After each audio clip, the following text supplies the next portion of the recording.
calling on my angels, calling on my angels, calling on my angels by my side, calling on my spirit guides, calling to my higher self, calling to my consciousness, the clear blue sky, calling rations, calling to my family, all my relations, Omatakwiyasi. I'm calling to the earth in deep devotion. I'm calling to the trees and every drop in the ocean. I'm calling to the space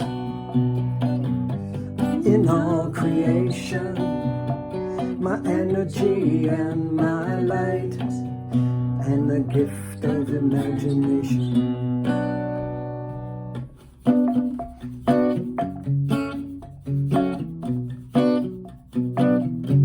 I'm calling to my sacred heart,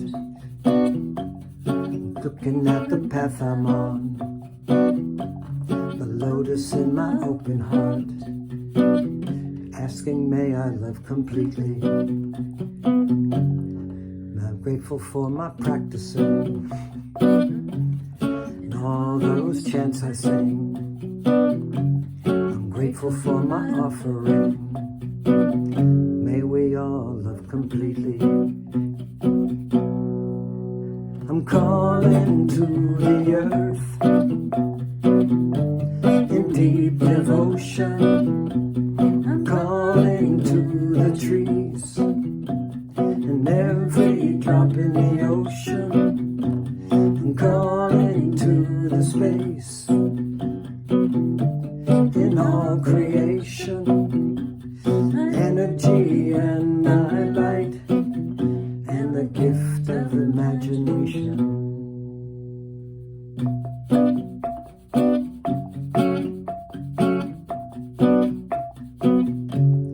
Calling on my angels, calling on my angels, calling on my angels by my side, by my side, by my side.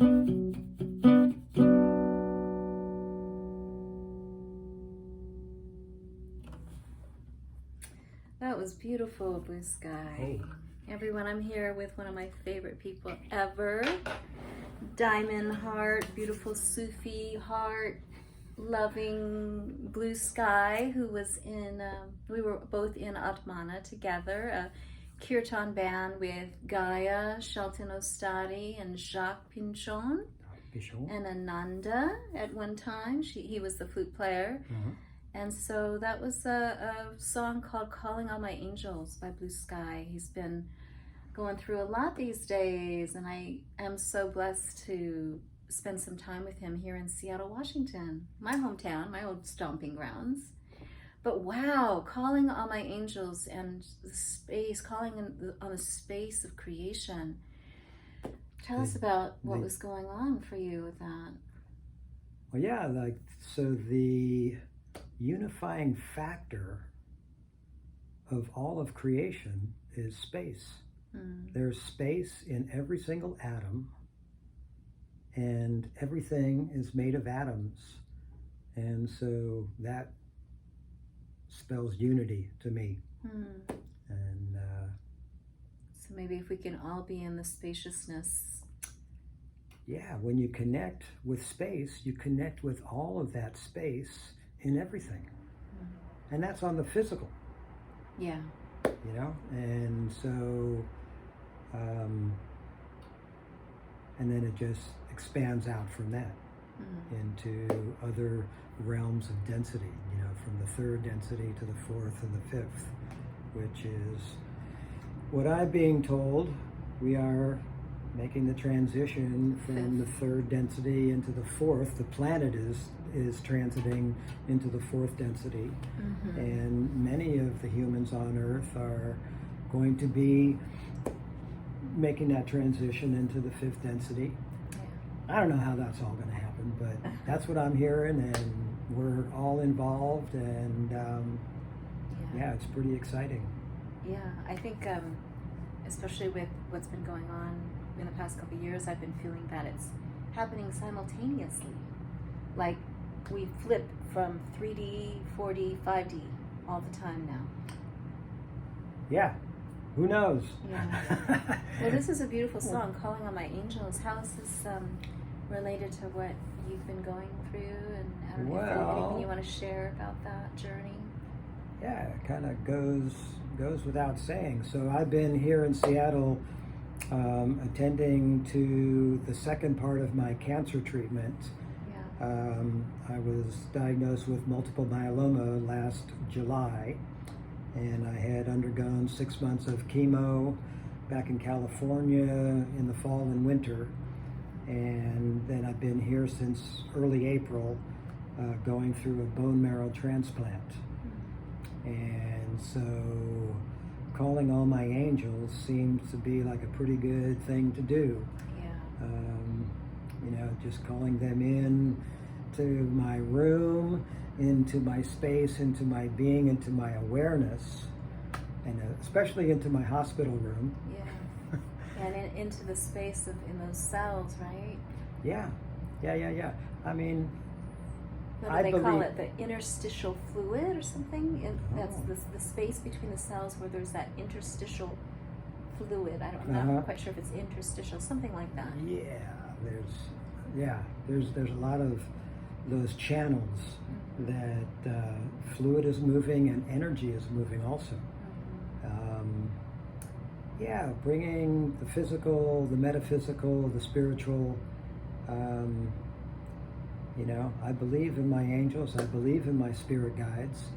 I believe in the consciousness that I'm relating to y'all with now. And there's a higher consciousness that I have that, you know, I'm doing my best to tap into. And then so that brings me to the other part, which is the heart. Yeah, I was just going to say, I wanted to get into this because Blue Sky has always had this very consolidated focus on the heart and how we need to be more in the heart, and that's our next stage of evolution, as well as his basic reminder that I've always heard from him is, what would love do? So maybe you can express that in a nutshell, your philosophy of that. Yeah, so what would love do is actually the second question. The first one is, what is true now? And what is true and could be true all the time, and probably is if you really think about it and look into it, that we are whole, we are complete, and we are well loved. And if you have a connection with your heart, you can feel that on a visceral level. You know that is true. Yeah. And you know, my mission is to remember as much as I can to be in my heart. And that just takes a thought. You know, it could be in conjunction with a breath. Oh, go to my heart. Boom, you're there. You just breathe into your heart and you're there. And the more you do it, yeah, the faster it takes. That's such a saving grace, especially when we have the world is dominated by relationships that are often too in the mind, and so it's just very comforting to hear that it is that simple as the thought and the breath, and all of a sudden you arrive there. You could feel it. You can feel it. You can feel the spaciousness. You can feel the the infinity. You can feel that infinite expansion. And the more you do it, the better you get at it. And that is where we all want to go. That's where we all are anyway. We're just finding our way home when we do that. And that's our natural state. Yeah, That's what you say. yeah. The divinity within. And everybody knows that you access that through the heart. I mean, it's kind of a given. And so That was the first step, is to say I am whole, I am complete, and I am loved. Yeah. I am Second well step. loved. I am Second well step. loved. Second step is, okay, what would love do? And I've never had any lag time in an answer coming through for that. Right, when you ask that. When you ask, what would love do? It's like an instant answer. It's like, boom, oh yeah, of course, this is what love would do. And the more you do it, the better you get at it, the braver you get, the more courage, the more skill you have at implementing, the answer to your question. And it works. That's the good news. You feel it immediately, and the more receptive the others are in your connection, the more that they will feel it. They'll feel it right away. It's like, oh, it's like this. Oh, yeah. Wow, words of wisdom and heart wisdom, inspired by Blue Sky's song, calling all my angels and all of the journey. The journey. This intensified journey in the last, 6 months? Well, I've been 3 months in Seattle. I've been in the hospital for 1 month for the bone marrow transplant, and which was enormously successful. And I go back to California tomorrow, actually. And there's another 6 months of protocol, then another 6 months of a little less protocol. And that's pretty much it. Back in the groove. Nice. So to this journey, and to the entire journey, and to the journey of no journeys. Yeah. And all that has always been and will always be. Yeah. Namaste, everyone. Namaste. Many blessings. Yes. And Thanks, much Blue love. Sky. Aloha. Aloha.